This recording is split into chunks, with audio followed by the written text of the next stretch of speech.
So hi friends, welcome to the video. बहुत दिनों के बाद एमसीक्यू वाले क्वेश्चंस की वापसी हुई है आज।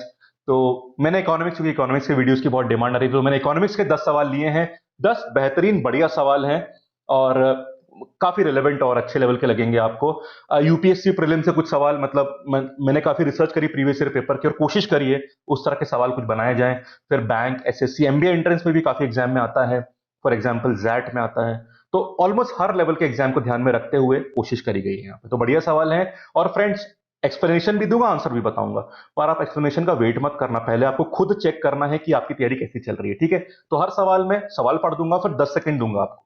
ठीक है? जिसमें आप आंसर सोचिएगा, फिर मैं आपको आंसर बताऊंगा और देखना आपका सही है या नहीं। ठीक? तो अल्टीमेटली फिर 10 में से सही कितने गए आपको ईमानदारी से कमेंट सेक्शन में बताना है। चाहे एक भी सही नहीं किया हो तो जीरो लिख देना, कोई बात नहीं यार, कुछ नया सीखा ना आपने, तो बताने में कोई झिझक की बात नहीं। ओके? तो 10 सेकंड दूंगा, आप देखना आपका आंसर सही आ रहा है या नहीं, जज करना तैयारी कैसी चल रही है, सवाल किस तरह के आते हैं। फिर जो भी बात समझने वाली उस क्वेश्चन में, उसकी बात भी कर लेंगे। ठीक है फ्रेंड्स?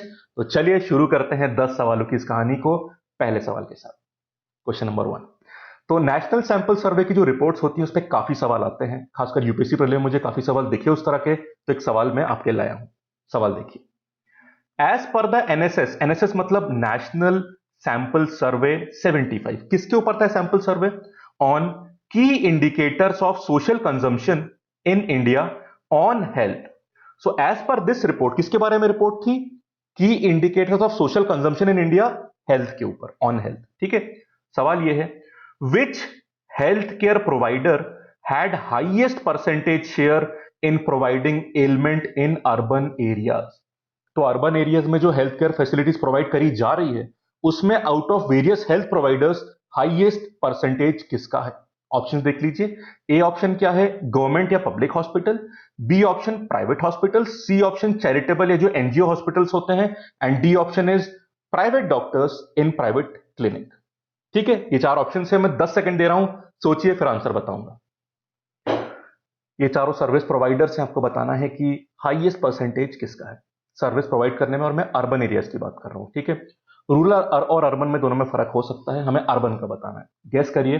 वैसे तो अगर आपने रिपोर्ट पढ़ी होगी तो आंसर पता होगा आपको, बहुत सिंपल सा आंसर है। 5 सेकंड और दे रहा हूं, उस समय में कुछ नहीं बोलूंगा ताकि आप सोच लो, फिर मैं आंसर बताता हूं। देखें, सोच लिया? चलो अब चेक करो आपका आंसर सही है नहीं। The right answer is D option, private doctor in private clinic. अब उसी रिपोर्ट का जो मैं टेबल आपके लिए लाया हूं, पूरा पूरा टेबल वाइज दिया हुआ है, परसेंटेज वाइज। तो वही एनएसएस की आपको वेबसाइट पे मिल जाएगा पूरा रिपोर्ट, उसकी टेबल आपके सामने लाया हूं मैं। अब ये टेबल किसके बारे में, पहले वो पढ़ लो आप। So this table shows the percentage breakup of treated elements bye type of health care service providers all India. तो हेल्थ केयर सर्विस प्रोवाइडर्स का पूरा परसेंटेज शेयर यहां पे दिया है, रूरल के हिसाब से भी, अर्बन के हिसाब से भी, और ओवरऑल बात भी करिए। तो क्योंकि हम अर्बन की बात करें तो पहले उसकी बात देख लेते हैं। हाईएस्ट परसेंटेज दिखा आपको यहां पे 44.3%। ये है हमारा किसका? Private doctors in private clinic. और अगर हम रूरल की बात भी करते हैं तो यहां पे भी नंबर 1 रैंक इसी की लगती है। परसेंटेज में थोड़ा फर्क है, 41.4%। तो दोनों में फर्स्ट रैंक इसी की है। ठीक है? सेकेंड रैंक की बात करी जाए तो थोड़ा फर्क है। सेकेंड रैंक अर्बन एरिया में, सॉरी ये फर्स्ट रैंक मैंने लिखा है, ध्यान रखिएगा। सेकेंड रैंक अर्बन एरिया में इसकी होती है, प्राइवेट हॉस्पिटल्स की। ठीक है? और थर्ड रैंक होती है अर्बन एरिया में गवर्नमेंट या पब्लिक हॉस्पिटल की। पर अगर मैं रूरल में, तो थोड़ा चेंज दिखेगा आपको। रूरल में सेकेंड रैंक गवर्नमेंट या पब्लिक हॉस्पिटल की होती है। डिफरेंस काफी ज्यादा है, आप देख सकते हैं। इसका 32.5%, इसका 26.2%। और रूरल में थर्ड रैंक पे आते हैं प्राइवेट हॉस्पिटल्स। समझ गए? टॉप 3 रैंक हो गई। अगर बॉटम 2 की बात करी जाए तो फिर पहले अर्बन का सुन लीजिए। अर्बन में फोर्थ रैंक पर आते हैं हमारे चैरिटेबल या एनजीओ हॉस्पिटल्स, और आखिरी में आते हैं, ये तो 1 था, फिफ्थ रैंक पर आते हैं हमारे जो इनफॉर्मल हेल्थ केयर प्रोवाइडर्स हैं। पर रूरल में देखिएगा, रूरल में फोर्थ नंबर पे आ जाते हैं informal health care providers. Percentage ठीक ठाक सा है इनका, 4.3%। ठीक है? क्योंकि इनफॉर्मल सेक्टर थोड़ा ज्यादा होता है रूरल एरियाज में, आप जानते ही हैं। और आखिरी में रूरल में आते हैं फिफ्थ रैंक पे चैरिटेबल, ट्रस्ट या एनजीओ रन हॉस्पिटल्स। तो रैंकिंग में हल्का फुल्का फर्क है। They will not ask the exact percentage, but relative order काफी इंपॉर्टेंट होता है, वो पूछ सकते हैं, वो हमें ध्यान रखना पड़ेगा। दोनों का अलग से बता दिया। ओवरऑल वाला देखना है थर्ड वाले कॉलम में, तो आप देख सकते हैं। समझ गए? तो इसलिए डेटा रटना नहीं है, बट ऑर्डर ध्यान में रहना चाहिए। और friends, these data are very very important. इनके इनपुट्स एनएसएस जो रिपोर्ट आती हैं, इसके बेसिस पर गवर्नमेंट पॉलिसी बनाती है, इंटरवेंशन कैसे करना है इंप्रूवमेंट के लिए वो बनाती है सरकार। इंपॉर्टेंट होता है ये, ठीक है। चलिए इसी रिपोर्ट पे एक सवाल और फिर आगे चलेंगे, देख लीजिए। तो सेम रिपोर्ट की बात कर रहा हूं, क्वेश्चन ध्यान से देखिएगा। एज पर द एनएसएस मतलब नेशनल सैंपल सर्वे 75, उसी चीज के ऊपर, किसके ऊपर, on key indicators of social consumption in India on health. अब इसी रिपोर्ट पे सवाल ध्यान से पढ़ लीजिए। Which element resulted in highest average monthly expenditure during hospital stay. तो नीचे कुछ एलिमेंट्स या बीमारियां लिखी हुई हैं, इनमें से हॉस्पिटल स्टे के दौरान मंथली खर्चा हाईएस्ट किस एलिमेंट या बीमारी के लिए आया था। ठीक है, ऑप्शन देख लो। पहला कैंसर, दूसरा न्यूरोलॉजिकल एलिमेंट्स, तीसरा कार्डियोवैस्कुलर एलिमेंट्स और चौथा मस्कुलोस्केलेटल एलिमेंट्स, मतलब जो ऑर्थोपेडिक इश्यूज होते हैं उसकी बात कर रहा हूं। तो इन चारों में हाईएस्ट खर्चा किस चीज पर आया है आपको बताना है। 10 सेकंड आपके पास है, सोच लीजिए, फिर मैं आंसर बताऊंगा। सोचिए, अगर रिपोर्ट पढ़ी होगी आपने तो डेफिनेटली सही आंसर पता होगा। नहीं पढ़ी होगी तो तुक्के की जरूरत पड़ सकती है, और तुक्का थोड़ा खतरनाक होता है, इसलिए मैं कहता हूं कि रिपोर्ट्स पढ़ लेनी चाहिए। रटना पूरा नहीं है, पर थोड़ा ब्रीफ या रिलेटिव ऑर्डर जरूरी हो सकता है। ठीक है, चलिए 5 सेकंड और मैं दे रहा हूं, सोच लीजिए आंसर जो भी मार्क करोगे। अगर अटेम्प्ट नहीं करोगे तो कोई बात नहीं, अगर करोगे तो मन में आंसर सोच लो, फिर देखते हैं सही है या नहीं। बताओ answer. The right answer is cancer. सबसे ज्यादा खर्चा ड्यूरिंग हॉस्पिटल स्टे इसी पर होता है। टेबल देख लीजिए, उसी रिपोर्ट से टेबल है। तो किसके बारे में टेबल है पहले वो देख लीजिए, फिर टेबल पे आते हैं। Average medical expenditure during hospital stay per hospitalisation case for selected categories of elements. Hospital stay यहां पे जरूरी है। ठीक है, अब इसमें दो कैटेगरी में डेटा डिवाइडेड है, एक तो पब्लिक में और एक प्राइवेट हॉस्पिटल। तो पहले हम प्राइवेट की बात कर लेते हैं। पहले तो आप अगर टेबल में क्लियरली देख सकते हैं, if you compare these two columns, तो खर्चा प्राइवेट में काफी ज्यादा है सेम बीमारी के लिए, क्योंकि आप जानते हैं कि पब्लिक हॉस्पिटल में खर्चे कम आते हैं, प्राइवेट में ज्यादा आते हैं। तो आपको फर्क दिखाई देगा। फॉर एग्जांपल कैंसर में यहां लगभग इस वाले में 22,000 के आसपास, यहां पे 93,000 के आसपास, ये फर्क तो रहेगा। Let us concentrate on the relative ranking. तो प्राइवेट हॉस्पिटल में नंबर 1 पे आता है कैंसर, यहां पे देख लीजिए फर्स्ट रैंक पे, समझ गए। सेकंड पे यहां पे आप देख सकते हैं ये रहा कार्डियोवैस्कुलर एलिमेंट्स, सेकंड पे ये आ गया।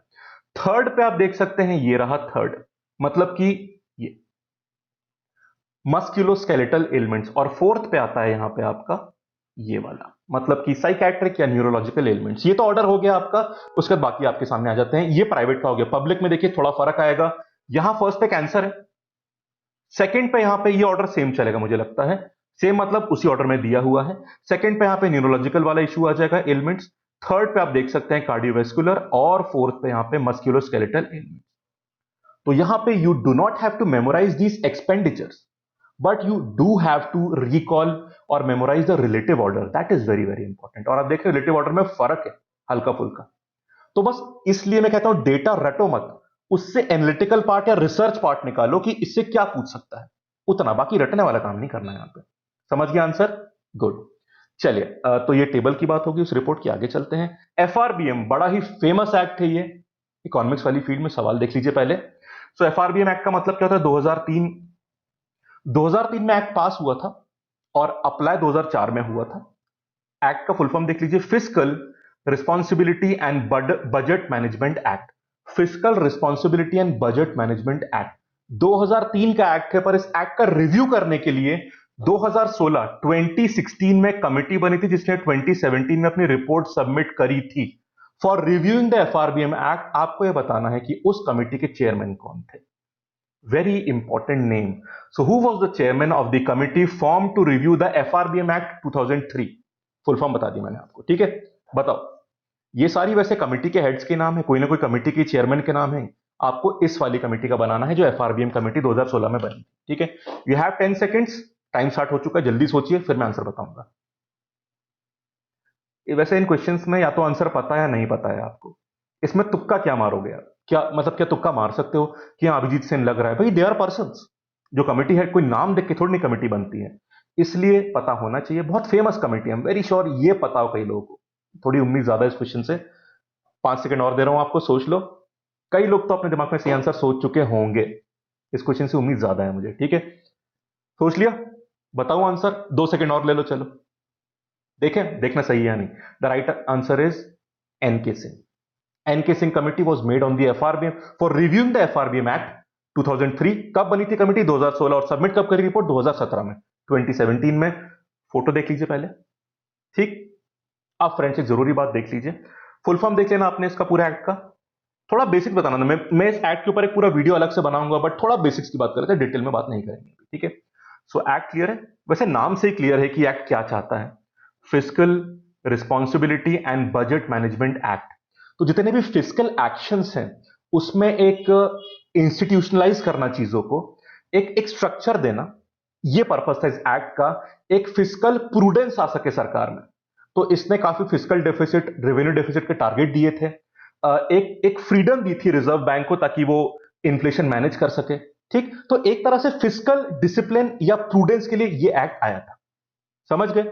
अब देखिए थोड़े बेसिक्स, एक दो पॉइंट देख लो फिर आगे चलते हैं। ये आप फोटो देख सकते हैं मिस्टर एनके सिंह का, ये मिस्टर एनके सिंह। ओके, अब इस एक्ट ने क्या बोला था वो देख लीजिए। इस एक्ट ने ये बोला था कि 2008 तक, यहां पे मैं दो वर्ड यूज करूंगा, फिस्कल डेफिसिट और रेवेन्यू डेफिसिट। फिस्कल डेफिसिट और रेवेन्यू डेफिसिट। तो इनिशियली जो एक्ट आया था इसके टर्म फॉलो नहीं हो पाए कई बार, पर जो एक्ट ने ओरिजिनली बोला था कि 2008 तक हमारा जो फिस्कल डेफिसिट है, ठीक है, वो as a percentage of GDP 3% तक आ जाना चाहिए। और revenue deficit, sorry revenue deficit D लिखेंगे यहां पे, हाँ, रेवेन्यू डेफिसिट 0 पे आ जाना चाहिए, ताकि इसके बाद हम लोग रेवेन्यू सरप्लस पे मूव करें। ये टारगेट था, पर 2007 में इंटरनेशनल फाइनेंशियल प्रॉब्लम्स काफी आई थी, एक काफी डाउन उस टाइम पे आया था, इस कारण से ये मीट नहीं हो पाई कंडीशंस, ठीक है। और अभी भी काफी बार इसको ब्रीच करना पड़ता है, बट इट एक स्ट्रक्चर दिया गया ताकि रैंडमाइज काम ना हो। There should be some limitations government के ऊपर कि एकदम से बेतहाशा खर्चा ना हो, एक प्रूडेंस होनी चाहिए। तो इस तरह से एक्ट बहुत क्रूशियल है, ठीक है। ये तो एक्ट ने बोला। अब यहां ध्यान दीजिएगा कि 2017 में जब रिपोर्ट सबमिट करी गई, 2017 जनवरी में सबमिट करी थी, पर डिस्क्लोज इसको या पब्लिक में अप्रैल में लाए गए थे। उस रिपोर्ट ने क्या बोला, एनके सिंह जी की रिपोर्ट ने बहुत कुछ बोला, एक दो पॉइंट देख लो उसके, ठीक है। तो एफआरबीएम एक्ट की जो इस कमेटी ने बोला था, कमेटी ने ये बोला था एनके सिंह जी ने कि, दो तीन पॉइंट उसके बता रहा हूं मैं आपको, कि मार्च 2020, मतलब 2019 और 20 का जो फिस्कल ईयर खत्म हो रहा है, तब जो हमारा फिस्कल डेफिसिट है उसका लेवल 3% हो जाना चाहिए और ग्रेजुअली इसको कम करना चाहिए, कंट्रोल में लाना चाहिए, ठीक है। फिस्कल डेफिसिट का मतलब इंडिकेटर ये होता है कि सरकार एज पर द रेवेन्यू बहुत बेतहाशा एक्सपेंडिचर नहीं कर रही है, प्रूडेंट प्रूडेंट तरीके से, समझदारी से कर रही है खर्चा, अंडर द लिमिट कर रही है, ठीक है। भाई ज्यादा करेगी तो डेट बढ़ेगा, नुकसान फिर सरकार को बाद में ही होना है, जनता को बाद में ही होगा, ठीक है। ये तो पहली चीज। उसके बाद जो हमारा 2020 और 21 का फिस्कल ईयर है, उसमें फिस्कल डेफिसिट और कम होनी चाहिए, 2.8% पे आ जानी चाहिए। और फिर उसके बाद ऐसे करते करते उन्होंने दिया था, आखिरी में उन्होंने बोला था कि मार्च 2023, उन्होंने 2021 और 22 उस बीच वाले का भी 2.6% बोला था, पर मैं फाइनल बात बता रहा हूं आपको। मार्च 2023, 2023, जब 2023 का फिस्कल ईयर खत्म होगा, तब हमारी फिस्कल डेफिसिट 2.5% तक आ जानी चाहिए। और रेवेन्यू डेफिसिट के भी टारगेट्स दिए थे शुरुआत से ही, वो यहां पे 0.8% तक आ जानी चाहिए। बीच का टारगेट भी जो ईयर बचा है ना, 21 22 वाला, उसमें भी 2.6% का बोला था, मतलब ग्रेजुअली कम करवा। फाइनल बात उन्होंने ये बोली थी। बट हाँ, कुछ कारणों से ये हो नहीं पाया, बिकॉज हर साल कुछ ना कुछ खर्चे बढ़ जाते हैं। प्लस आप जानते हैं बीच में जीएसटी आ गया, तो रेवेन्यू पर फर्क पड़ा, जीएसटी को स्टेबलाइज होने में समय लगा, जो 1 लाख करोड़ का मंथली कलेक्शन है उसको आने में समय लगा। इस कारण से कई बार फिस्कल डेफिसिट टारगेट ब्रीच हो जाते हैं, खर्चा बढ़ जाता है, रेवेन्यू कम रहती है, ठीक है। चलिए, अब जो करंट स्टेटस है उसमें टारगेट मीट नहीं हो पा रहा है, ऑल्दो सरकार बहुत ब्रीच नहीं कर रही है। फॉर एग्जाम्पल, अभी जो फाइनेंशियल ईयर जैसे 2021, अभी 2020 चल रहा है, ये मार्च 2021 में खत्म होगा। इसमें जो टारगेट हमारे फाइनेंस मिनिस्टर निर्मला सीतारमन जी ने दिया है, वो 3.5% का दिया है, फिस्कल डेफिसिट टारगेट।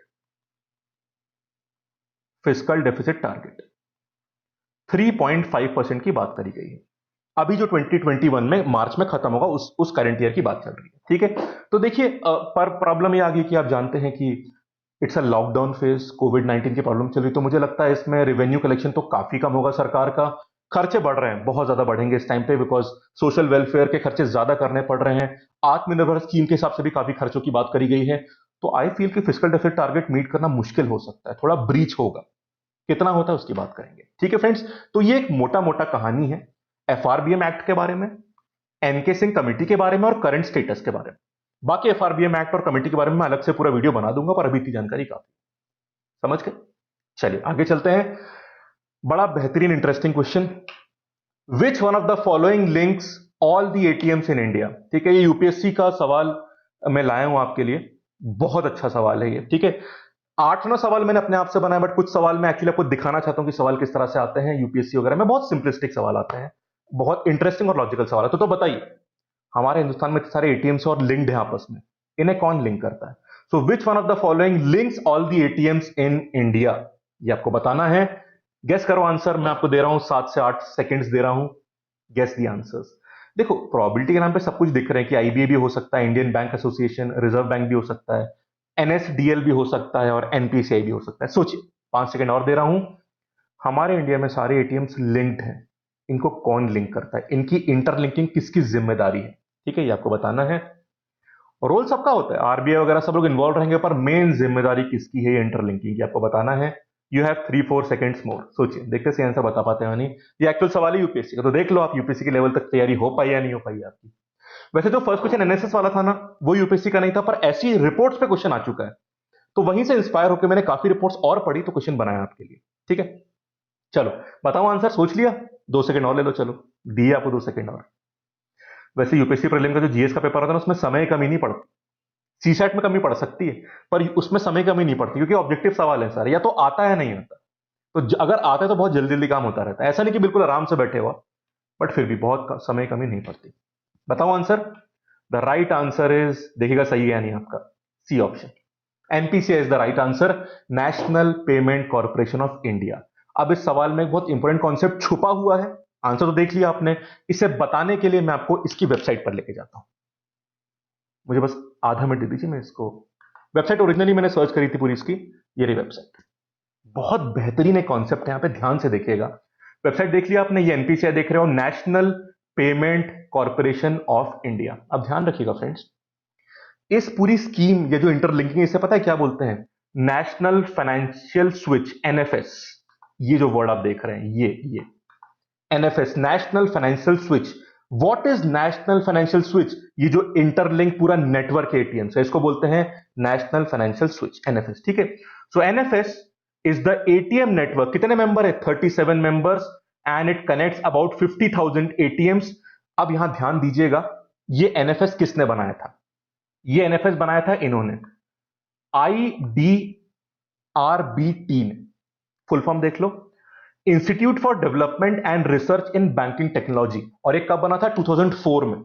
ये तो अपडेट है, मैं आपको ओरिजिनल बात बता रहा हूं। ठीक है, सो जो हमारा IDRBD था, institute for development and research in banking technology, इन्होंने इस एनएफएस को डिजाइन किया, पूरा डेवलप किया और डिप्लॉय किया 2004 में। ठीक है, फिर उन्होंने मेंटेन भी किया। पर यहां देख लो आप, 2009 दिसंबर में ये किसने टेक ओवर किया एनएफएस को? एनपीसीआई ने। तो अब एनपीसीआई इस पूरे एनएफएस को संभालता है, नेशनल फाइनेंशियल स्विच को संभालता है। कौन? एनपीसीआई। एनपीसीआई क्या होता है? ऊपर आप देख लो, national payment corporation of India.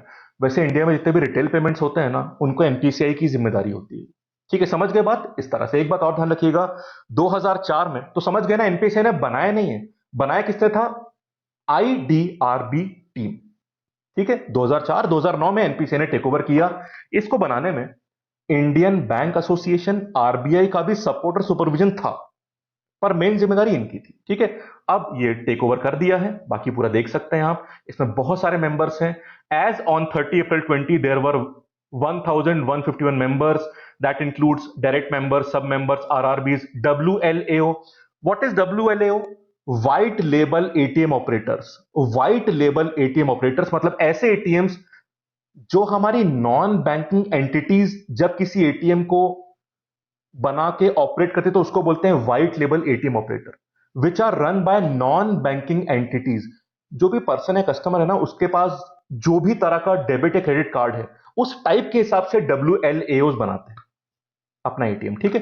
So the keyword is it is operated by non banking entities, ठीक है। So it is using the NFS network connected to more than 2.48 lakh ATMs. Now these numbers are not very important, but क्या जरूरी है यहां पे 2004 IDBRT का नाम 2009 में NPCI को ट्रांसफर करना और अभी NPCI संभालता है इस बात को, ये फैक्ट जरूरी है। बाकी क्या अच्छी बातें स्विच की या इस सिस्टम की वो आप जान सकते हैं, ये देख लो आप कि इट इंट्रोड्यूस सब membership model, it maintains higher standard of application and network uptime of above 19.5%। वही पूरी मतलब सिस्टम के एफिशिएंसी के बारे में सारे पॉइंट यहां पे लिखे हुए हैं, पर हमें जो फैक्ट तैयार करना है मैंने बता दिया आपको, ठीक है फ्रेंड्स। तो इसलिए नेशनल फाइनेंशियल स्विच एक प्रॉपर प्रोग्राम के अंदर नेटवर्क बनता है आपके एटीएम्स का, ठीक है, वो आपको पता होना चाहिए। तो बड़ा इंटरेस्टिंग सवाल मुझे लगा। तो एक खबर जो उसमें बताई मैंने आपको, उसके अलावा जितनी भी एडिशनल जानकारी वो भी मैंने बताई आपको, ठीक है। चलिए अगला सवाल। Now this is a question of basics. अब हम इकोनॉमिक्स के बेसिक्स पर आ रहे हैं। हर चीज फैक्चुअल या करंट पे नहीं आती, कुछ बिल्कुल बेसिक्स पर भी कहानी जाती है। सवाल देख लीजिए, अगले दो सवाल बेसिक्स पर पढ़ो। विच one of the following statement is an appropriate description of, यहां पे डिफ्लेशन की बात हो रही है। इन्फ्लेशन तो बहुत सुना होगा, उसी से जुड़ी हुई बात है डिफ्लेशन। डेफिनेशन सारी आपके सामने दी है, आपको बताना है आंसर, ठीक है। ऑप्शन 1 में इट भी जोड़ देना, सब में इट लिखा हुआ है ना। तो आपके सामने डेफिनेशन सारी है, पढ़ो इसको, मैं 10 सेकंड दे रहा हूं, ठीक है, और मुझे बताओ आंसर क्या है। 10 सेकंड दे रहा हूं, इस दौरान मैं कुछ बोलूंगा नहीं, ताकि आप कॉन्सेंट्रेशन से चारों ऑप्शन पढ़ पाए और फिर मैं आपको आंसर बताऊंगा, ठीक है। All the options are very very close by the way, definition बहुत क्लोज है। अब यहां पे देखते हैं कॉन्सेप्ट कितने स्ट्रांग हैं आपके। इन्फ्लेशन के बारे में कितना सुनते रहे तो बताओ डिफ्लेशन क्या होता है। Okay 10 seconds, I am not speaking anything now, I will wait for 10 seconds and then give you the answer. इसका आंसर सही चाहिए पर मुझे फ्रेंड्स, ठीक है, सोचिए।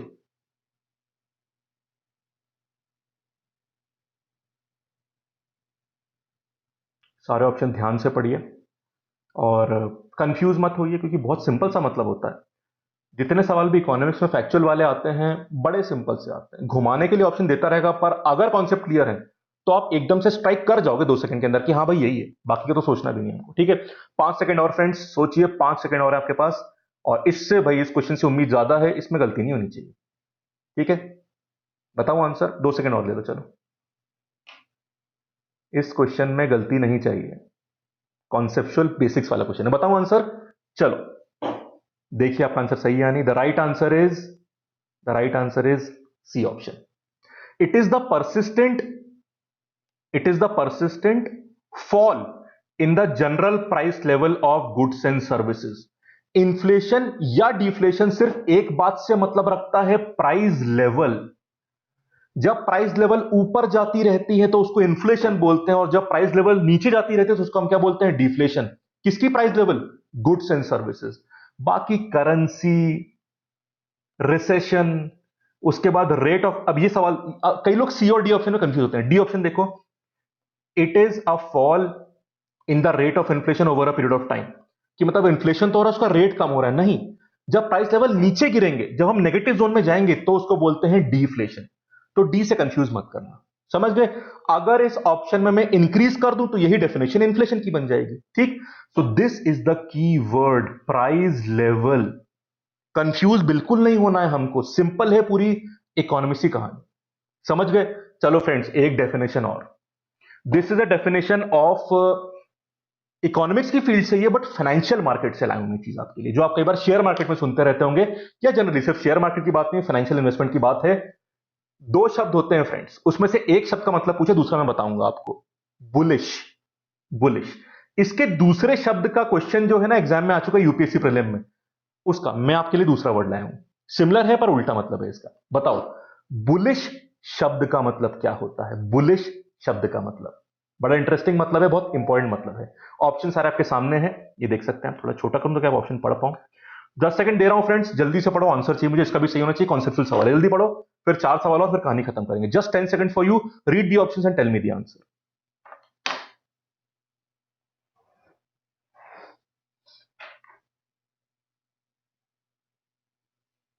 अगर कॉन्सेप्ट क्लियर है आपको तो फिर आप जल्दी से आंसर पकड़ लेंगे, मुझे लगता है बहुत कंफ्यूजन इसमें नहीं होगा। सोच लिया फ्रेंड्स, बताओ आंसर। चलो 2-3 सेकंड और ले लो, आप बताओ क्या आंसर है। और अगर नहीं पता है ना तो हर ऑप्शन अच्छा सा लगता है कि हाँ ये भी लग रहा है वो भी लग रहा है, इसलिए you have to be conceptual. अब एक बताओ, क्या मुश्किल सवाल है? सिंपल सा वर्ड पूछ लिया, यूपीएससी का सवाल है ये। बुलिश वर्ड नहीं था, दूसरा वाला वर्ड था, उसका उल्टा वाला, पर बात तो सेम थी ना। चलो बताओ। Now I am telling you the answer, सोच लेना सबने आंसर, अब देख लो सही है या नहीं। B is the right answer. ठीक है, समझिए सिंपल सी बात, दो वर्ड्स होते हैं, यहां पे दोनों वर्ड्स, पहले आंसर देख लो। ये an investor who expects the price of particular share to rise. अब देखिए बेसिकली दो शब्द होते हैं, दोनों बता दूं मैं आपको, एक होता है बुलिश और एक वर्ड होता है बियरिश। ये दोनों मार्केट सेंटिमेंट्स के वर्ड है कि हमारी सोच क्या है मार्केट के बारे में। जब हमको लगता है कि ये मार्केट, शेयर मार्केट, कोई भी मार्केट ऊपर जाएगा, ग्रो करेगा, तो फिर हम क्या बोलेंगे कि हमारा बुलिश सेंटिमेंट है। और जब हमें लगता है कि नहीं यार मार्केट की हालत खराब हो रखी है, मार्केट नीचे जाएगा, तो क्या बोलूंगा, मेरा बियरिश सेंटिमेंट है। तो मैं बुलिश इन्वेस्टर कब हूं? मुझे लग रहा है भैया आज इन्वेस्ट करूंगा, कीमत ऊपर जाने वाली है। ठीक है, जैसे कि हमको लगता है कि लॉकडाउन हो गया, ये सेक्टर नीचे चला जाएगा, तो ये क्या है, this is the bearish sentiment. और हमको क्या लगता है, नहीं यार ये सेक्टर ऊपर चला जाएगा, तो इसे क्या बोलोगे आप, बुलिश सेंटिमेंट। तो कई बार आप जब जी बिजनेस या सीएनबीसी आवाज देखते होंगे, जो फाइनेंशियल चैनल्स हैं, इसमें भी लैंग्वेज देखते होंगे आप, बुलिश या bearish sentiments. But they are very very important concept, ये बेसिक्स है फाइनेंस का और इकोनॉमिक्स का। समझ गए? हाँ, यूपीएससी में जो सवाल आया था वो इस पर आया था, बियरिश पर, और मैंने आपको बुलिश पूछ लिया। दोनों का मतलब पता होना चाहिए, इसलिए उस क्वेश्चन का आंसर ये था कि जब इन्वेस्टर को लगता है कि कीमत नीचे या फॉल करने वाली है, उसको बेरिश बोलते हैं और बुल। अच्छा, कई लोग कंफ्यूज करते हैं कि ऊपर वाला कौन है नीचे वाला कौन है। भाई बुल, बैल, बैल तो पावर का निशान होता है ना, कि बस ताकत बिल्कुल। तो बुलिश मतलब ऊपर, बियरिश मतलब नीचे, बस इतना याद कर लो। समझ गए? वेरी इंपॉर्टेंट, और डेफिनेटली और किसी ऑप्शन से कंफ्यूज करने का सवाल ही नहीं उठता, कॉन्सेप्ट क्लियर है आपके तो। चलो भाई आगे चलते हैं। Question number 7, very simple but very conceptual and important question. बताइए, which of the following is known as lender of the last resort. तो लेंडर ऑफ लास्ट रिसोर्ट मतलब लेंड करने की आखिरी उम्मीद या सहारा किसे बोलते हैं? ऑप्शन देख लो। रिजर्व बैंक ऑफ इंडिया मतलब RBI, state bank of India, ministry of finance, या आईएमएफ इंटरनेशनल मॉनिटरी फंड। अब फ्रेंड ध्यान रखिएगा, यही तैयारी का खेल होता है। जिसने ये एनसीईआरटी सवाल लाया हूं मैं, एनसीईआरटी से, और एग्जाम में आता है इस तरह का सवाल, बिल्कुल बहुत कॉमनली, सालों साल आता है सवाल। ठीक है, अब जिसने पढ़ रखा है वो सीधे 2 सेकंड में आंसर मार्क करेगा, वो सोचेगा भी नहीं। और जिसको नहीं पता वो तुक्के लगाएगा, हाँ आरबीआई भी तो हो सकता है, एसबीआई भी हो सकता है, मिनिस्ट्री ऑफ फाइनेंस तो बिल्कुल कर सकता है हेल्प, आईएमएफ तो इंटरनेशनली करता है। कंफ्यूज होगा, तुक्का मारेगा, सही भी हो सकता है, ज्यादा का चांस गलत होने की होती है। सोच लिया आंसर, मैं 5 सेकंड और दे रहा हूं फ्रेंड्स आपको, 5 सेकंड और, बताइए आंसर। मुझे लगता है इसका आंसर कई लोग बता देंगे। अच्छा सवाल है, कॉन्सेप्चुअल सवाल है, सिंपल सवाल है, पढ़ रखा होगा एनसीईआरटी में। बताओ answer. The right answer is reserve bank of India. आप जानते हैं बैंक्स को अगर मनी रेज करना है तो मार्केट से उठा सकते हैं, पर वो आरबीआई से भी मांग सकते हैं। ठीक है, इसलिए आरबीआई अक्सर मदद के लिए आती है। ठीक, आपने यस बैंक वाले केस में देखा, आरबीआई मदद के लिए आया, उन्होंने पूरा बोर्ड बनाया, पूरा एक क्वांटम ऑफ फंड क्रिएट करा, वो सब चीजें। तो बेसिकली अगर मैं बैंकर हूं, मैं बैंक का मालिक हूं, बैंक मेरी है, मैं मार्केट से पैसा उठा सकता हूं, कैपिटल रेज कर सकता हूं, पर मैं आरबीआई से भी ले सकता हूं। और मेरी आखिरी उम्मीद हर बार किससे होती है? आरबीआई से। इसलिए आरबीआई को बोलते हैं लेंडर ऑफ लास्ट रिसोर्ट। बाकी मॉनेटरी पॉलिसी तो आरबीआई बनाता ही है, फिजिकल पॉलिसी सरकार बनाती है, पर मॉनेटरी पॉलिसी कौन बनाता है? आरबीआई। तो as a policy body and as a helper, financial help के लिए लेंडर ऑफ लास्ट रिसोर्ट कौन है? हमारा रिजर्व बैंक ऑफ इंडिया। तो बहुत सारे काम ये करता है, पॉलिसी वाले भी काम, मॉनेटरी वाले, इन्फ्लेशन संभालने वाला काम भी, जो एमपीसी होती है वो आरबीआई का तो हिस्सा होता है, मॉनेटरी पॉलिसी कमेटी, वो सारे काम भी, and it is also lender of last resort. समझ गए? ये ऑफिशियल फ्रेज है जो यूज करते हैं आरबीआई के लिए, तो याद रखिएगा, lender of last resort, RBI. Never confuse yourself with this. चलो भाई, आ गया हमारा फेवरेट एवरग्रीन सवाल। मैंने फ्रेंड्स बताया था आपको पिछली बार, इसकी पूरी ग्रेडिंग याद है या नहीं? बताइए। आरबीआई मनी सप्लाई को 4 तरह से ग्रेड करता है, इन चारों को आपको बस जानकारी रख लो क्या होते हैं ये। इसका डिटेल कभी नहीं पूछेगा, बताओ कौन से क्या क्या होते हैं, बहुत डीप में नहीं जाएगा, बट बेसिक्स डेफिनेटली पूछ सकता है आपसे कि ये बेसिकली होते क्या है और इनमें लिक्विडिटी का लेवल क्या है। तो आप मुझे बताइए, लीस्ट लिक्विड कौन है इनमें से? लीस्ट लिक्विड कौन है इनमें से? बताओ आंसर। आगे ना एनसीईआरटी सवाल, ये तो मैं करवा भी चुका हूं आपको, मुझे अच्छी तरह याद है। एमसीक्यू में पुराने सवाल कुछ और था, बट बेसिक सेम था, सवाल ये नहीं था पर बेसिक सेम था। M1 M2 M3 M4, बताओ क्या है? 5 सेकंड दे रहा हूं इसके लिए। सबसे लीस्ट, देखो इतना मैं बता दूं आपको, आप समझ गए होगे, या तो आंसर M1 होगा या फिर आंसर M4 होगा, क्योंकि ऑर्डर है इनका। M1 आंसर है, M4 आंसर है, इतना बता दो बस। सबसे कम लिक्विड फॉर्म कौन सी होती है, M1 या M4? 2 सेकंड और सोच लीजिए फ्रेंड्स, और फिर देखना सही बनाया नहीं बना। बताऊं answer? The right answer is M4। पेश है आपके लिए एनसीईआरटी का वो पेज जिसमें पूरी कहानी सिंपलेस्ट भाषा में दी हुई है। इतना ही पढ़ना है, इसके अलावा कुछ नहीं पढ़ना आपको। काफी तो मैं एनसीईआरटी से ले आया, 12th क्लास की मैक्रो इकोनॉमिक्स वाली एनसीईआरटी आपको आराम से मिल जाएगी। इसके ऊपर मैं काफी वीडियोस भी बना चुका हूं और भी बनाऊंगा, उसके ऊपर है, जल्दी से पढ़ लो। बहुत इंपॉर्टेंट पैराग्राफ है फ्रेंड्स। तो बेसिकली यहां पे लीगल डेफिनेशन मिलती है हमको नैरो मनी की और ब्रॉड मनी की। तो देखिए, money supply like money demand, it is a stock variable, मतलब उस पर्टिकुलर टाइम पे हम उसकी वैल्यू दे सकते हैं। It is not a flow variable. The total stock of money in circulation among the public at a particular point of time is called money supply. Simple सी भाषा, total stock of money in circulation among the public at a particular point of time is called money supply. क्योंकि एक particular point of time पे देख रहे हो, इसलिए हम स्टॉक वैल्यू बोल रहे हैं, फ्लो वैल्यू नहीं बोल रहे हैं, ठीक है। चलो, अब यहां पे reserve bank of India publishes figures for 4 alternative measures of money supply, M1, M2, M3, M4। उनके डेफिनेशन बस याद कर लो, डिटेल में नहीं पूछेगा आपसे इस चीज को, ठीक है। तो M1 क्या होता है? M1 is equal to CU plus DD। CU क्या होता है? करेंसी। करेंसी में notes plus coins held by the public. और DD क्या होता है? It is the net demand deposit held by the commercial bank. अब इसने नेट का मतलब समझाया। नेट का मतलब ये होता है कि इस DD में जो डिमांड डिपॉजिट होते हैं वो सिर्फ वो वाले होते हैं, only deposits of the public held by the bank are to be included in money supply। क्या इंक्लूड नहीं करना? The interbank deposits which a commercial bank holds in other commercial bank are not to be regarded as a part of money supply। तो जो public demand deposit hold करती, सिर्फ उसकी बात करनी है। जो एक बैंक दूसरी बैंक में करेगी उसकी हमें मनी सप्लाई में बात नहीं करनी। सिंपल सी बात, CU प्लस DD। अब देख लो M2 क्या होता है। अब ग्रेजुअली, अब देखिए ध्यान रखिए, M1 is the most liquid form. अब धीरे धीरे इसमें चीजें जुड़ती जाएंगी। M2 में M1 के अलावा और क्या होता है? Saving deposits with post office savings bank. M3 में क्या होगा?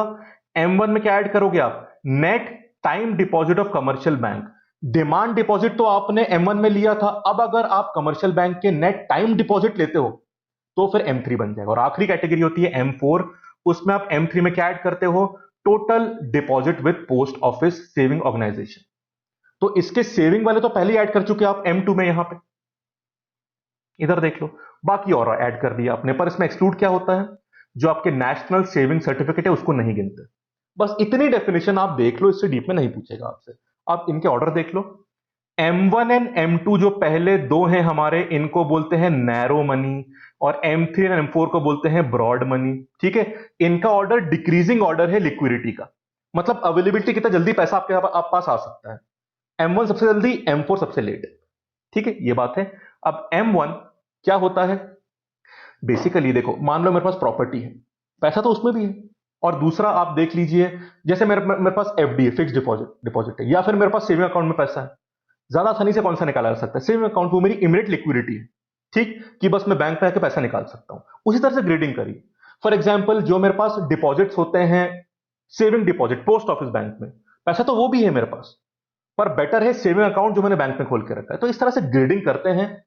इतना जानना काफी है, बाकी डेप्थ में आने की जरूरत नहीं है आपको, ठीक है। अब देख लीजिए, M1 is the most liquid and easiest for transaction, whereas M4 is the least liquid out of these. This is very very important। और एक चीज और, M3 is the most commonly used measure of money supply। इसको क्या बोलते हैं? Aggregate monetary resources। तो पूछ सकते हैं आपसे कि इन चारों में aggregate monetary resource किसको बोलते हैं? M3 को। It is the most commonly used supply का पैरामीटर। तो M1 हाईएस्ट लिक्विडिटी वाला, M4 least liquid, M3 most commonly used. एक और नाम क्या है? Aggregate monetary resources. और एक और डेफिनेशन क्या दी आपको? Narrow money, broad money. Narrow वाला कौन सा होता है? M1 M2। और ब्रॉड कौन सा होता है? M3 M4। और ये चारों क्या होते हैं आपके सामने? तो मैं सजेस्ट करूंगा एक बार पॉज करके इसको याद कर लो, मतलब एक बार याद कर लो और अपनी कॉपी में अभी लिख के देख लो बिना देखे हुए। हो गया याद, फिर कभी नहीं भूलोगे आप। लिख के देख लो, कॉन्क्रीट हो गया बिल्कुल, ठीक है। चलो फ्रेंड्स, 2 सवाल और फिर कहानी खत्म करते हैं। 2 सवाल मैं आपके लिए लाया हूं बजट से। बजट बड़ा कॉमन डॉक्यूमेंट होता है, तो उससे 2 सवाल। एक रेवेन्यू के ऊपर, एक एक्सपेंडिचर के ऊपर, 9th और 10th क्वेश्चन। तो पहले रेवेन्यू वाली बात कर लीजिए, मतलब पैसा कहां से आएगा, फिर बात करेंगे पैसा कहां जाएगा। So in the Union Budget 2020-21, which of the following is the largest source of revenue? ये सारे हमारे sources of revenue हैं, इसमें largest source कौन सा होने वाला है as per this year's budget? बाकी sources borrowing and liabilities, corporation tax, GST, income tax, ये सारे sources of revenue हैं। ठीक है, बताओ भैया। इसमें आप देख सकते हो डायरेक्ट टैक्स वाले भी ऑप्शंस हैं, इनकम टैक्स हो, इनडायरेक्ट वजह से जीएसटी इनडायरेक्ट होता है, सारे ऑप्शन ये दिए हैं यहां पे। हाईएस्ट कहां से रेवेन्यू आएगी ये आपको बताना है, फिर मैं इसकी टेबल दिखाऊंगा आपको। आपके पास है 5 सेकंड, सोचिए क्या है हाईएस्ट। जस्ट 5 सेकंड में दे रहा हूं, फिर मैं आगे बढ़ूंगा, आंसर बताऊंगा। टेबल यू बजट से मैं पूरा वो आपके लिए चार्ट लेके आया हूं। 5 सेकंड और जल्दी सोचिए, फिर आंसर देखते हैं इसका। हो गया, बताऊं आंसर? चलिए 2 सेकंड और सोच लिया। The right answer is A option, borrowings and other liabilities. Please see this table. तो रुपी कहां से आएगा, पूरा दिया हुआ हाईएस्ट देख सकते हो आप, हाईएस्ट ये रहा हमारा। 20% आएगा बोरोइंग्स एंड अदर लाइबिलिटीज। उसके बाद नंबर आता है हमारा जीएसटी, जो कि इनडायरेक्ट टैक्स जो मिला के हम बात करते हैं 18%। कुछ टैक्स इससे बाद में, पर जीएसटी की बात हो रही है 18%, और कॉर्पोरेशन टैक्स भी 18% है। उसके बाद आता है इनकम टैक्स विच इज 17%। उसके बाद बाकी चीजें आती हैं जैसे non tax revenue 10% and so on. पर नंबर 1 पे ये आ गया। नंबर 2 पे आता है हमारे दोनों चीजें, कॉर्पोरेशन टैक्स और जीएसटी, और फिर आता है इनकम टैक्स। तो मान लो जीएसटी और इनकम टैक्स में कंपैरिजन कर दिया, तो जीएसटी ऊपर है 18%, इनकम टैक्स 17%। समझ के बाद these figures are very very important. ये आपको ऑफिशियल बजट डॉक्यूमेंट में मिल जाएगा, उसकी समरी भी बना के रखी गवर्नमेंट ने, उसमें मिल जाएगा आपको। वेबसाइट पूरी ये लोग मेंटेन करते हैं, पीडीएफ मिलता है। समझ गए? Last question for the day. अभी रेवेन्यू की बात करी थी, अब मैं खर्चे की बात कर रहा हूं कि पैसा कहां जाएगा, एक्सपेंडिचर की बात। तो बता दीजिए last question, in the union budget 2020-21 which of the following is the largest source of expenditure? सबसे ज्यादा पैसा कहां जाएगा? खर्चे के हेड्स दिए हैं, आंसर बताइए। 10 सेकंड है आपके पास। स्टेट्स शेयर, कहां गया? हाँ, states share of taxes and duties, interest payments, central sector schemes. याद है आपको मत्स्य स्कीम की बात करी थी हमने सुबह वाले वीडियोस में, उसमें एक कंपोनेंट सेंट्रल सेक्टर स्कीम का था, उसी की बात हो रही है यहां पे। Then finance commission and other transfers. इन चारों में एक्सपेंडिचर हाईएस्ट परसेंटेज किसका रहेगा?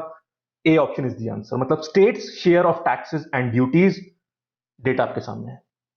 यहां पैसा जाएगा, मतलब एक्सपेंडिचर की बात हो रही है बजट में। हाईएस्ट देख रहे हो आप, 20% पे आता है हमारा ये वाला state share of taxes and duties. उसके बाद आप देख सकते हैं 18% पे आता है इंटरेस्ट पेमेंट्स, 18%। उसके बाद नेक्स्ट हाईएस्ट है सेंट्रल सेक्टर स्कीम्स एट 13%।